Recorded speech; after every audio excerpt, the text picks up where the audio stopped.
The Milwaukee Police Department, like many police forces around the country, has been working to improve trust between officers and the communities they serve. Tonight, Dean Reynolds shows us how officers are being trained to de-escalate tense situations. Y'all put me in handcuffs. The same goes on all the time. All the time. This is what police trainees in Milwaukee practice as they prepare for what could be the fight of their lives. So at the end, it turned out he was a victim? Correct. Can you cuff the victim? Yes. Okay, and why?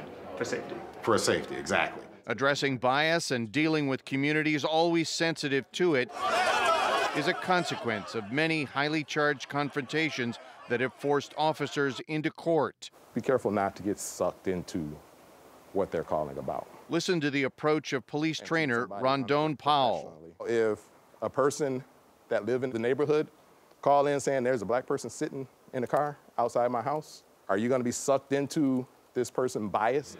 Yes, ma'am. Black people can live in communities where predominantly white people live. So are you going to stop every person who, is opposite of what that community demographically looks like? Be aware of your biases, but also be aware that part of the employment here is to investigate things that are out of the norm. I grew up in a neighborhood in the inner city of Milwaukee where police and community relations was not good at all. And I found out that there's certain things that I viewed when I was a kid that really wasn't true. And as I became more of an experienced police officer, I began to obtain a desire to come to the academy and teach recruits. Bias-based actions really impact the community and your department. I think in the last 5 years, what we've seen is a great deal more attention being paid to what's called de-escalation skills. Milwaukee Police Chief Edward Flynn. It won't always work, but we do want to give them those skills so that they have time to employ it. Milwaukee Police! These recruits have to pass state tests covering more than 1,000 hours of training. Start at the top, work your way down. There's no other occupation in government, none, including the military, that puts so much responsibility on the shoulders of the lowest ranking member of the organization. Let go of my gun! Get back! Angela Klinker and Lorenzo Maholmes are two of those recruits.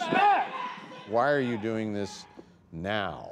Well, because I live here in Milwaukee and I plan on living here throughout the rest of my life, so why wouldn't I want to be in the forefront of doing something good for the city? Did he come in through this door or through that door? If you come into contact with somebody and you treat them with respect and you treat them like you'd want to be treated, I think that can go a long way towards kind of building trust between the community and the police department. I don't got to say anything. We've talked enough. Yes, ma'am. And as these recruits cross the stage to being officers, one final reminder from their chief. No matter how many scenario-based training you do, no matter how many skill sets you do, sooner or later they are applying this in a dynamic, stressful, ambiguous set of circumstances, and that's the true test. And that's when character takes over. Dean Reynolds, CBS News, Milwaukee.